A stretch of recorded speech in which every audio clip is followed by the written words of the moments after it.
We crave it, we earn it, we can lose it in a heartbeat. Respect forms the foundation of healthy relationships, particularly in high-pressure environments like competitive gaming. The thrill of victory, the agony of defeat, these intense emotions can bring out the best and worst in us. When the stakes are high and competition is fierce, our true colors shine through.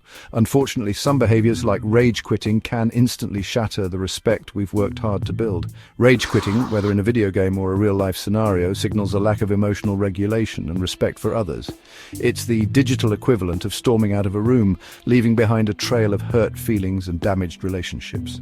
These behaviors may seem harmless in the virtual world, but they reflect deeper communication patterns that can have real-world consequences. The good news is that self-awareness and a willingness to change can help us build healthier communication habits, both online and offline.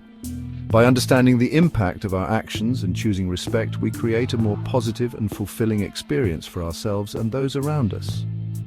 Let's explore some common rage-quitting behaviors and discover how we can transform destructive patterns into opportunities for growth and connection. I had to do it, I had to say that, I had to make that choice. These phrases, while often used to justify our actions, can ring hollow, especially when they follow a hurtful or disrespectful behavior. The problem with "I had to" is that it often masks a selfish choice, making it seem like we had no other option. Imagine this. You're playing an online game with friends. The team is depending on you to play a specific role. Suddenly you announce, "I have to go, family emergency," and disconnect. Later, your friends discover you're online, playing a different game. The truth, you simply didn't feel like playing anymore.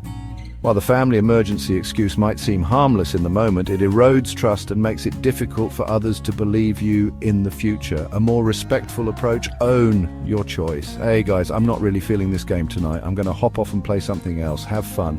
This honesty, while potentially disappointing, preserves respect and strengthens your relationship.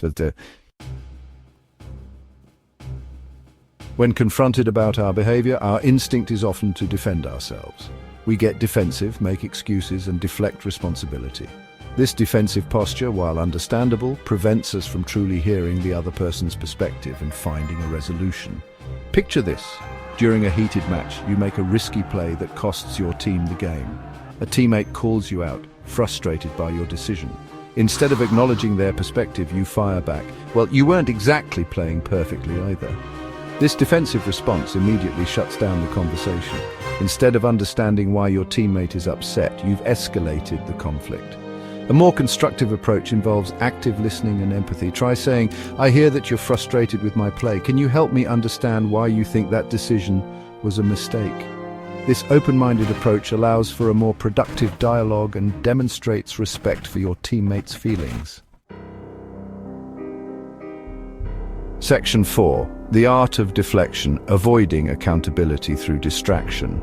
Deflection, a close cousin of defensiveness, involves changing the subject or bringing up unrelated issues to avoid addressing the matter at hand.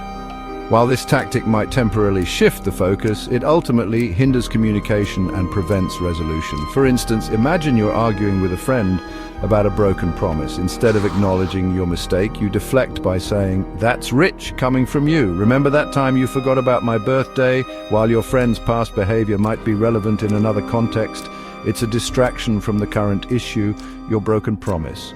This deflection tactic only serves to escalate the conflict and make your friend feel unheard. A more honest approach involves taking responsibility for your actions and addressing the current issue directly. Section 5. Insincerities sting the erosion of trust. I'm not trying to start anything, but I don't mean to be rude, but these disclaimers, while seemingly innocuous, often precede hurtful or disrespectful comments. When our words don't align with our actions, we erode trust and damage our credibility. Imagine this.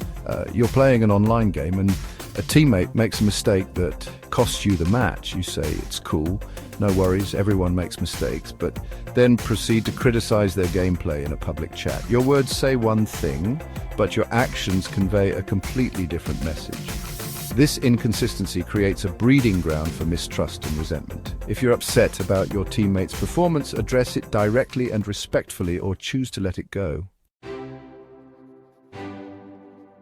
Section 6, seeking resolution, owning our actions and making amends. We all make mistakes. We say things we regret. We behave in ways that damage our relationships. The true measure of our character lies not in our imperfections, but in how we choose to respond to them.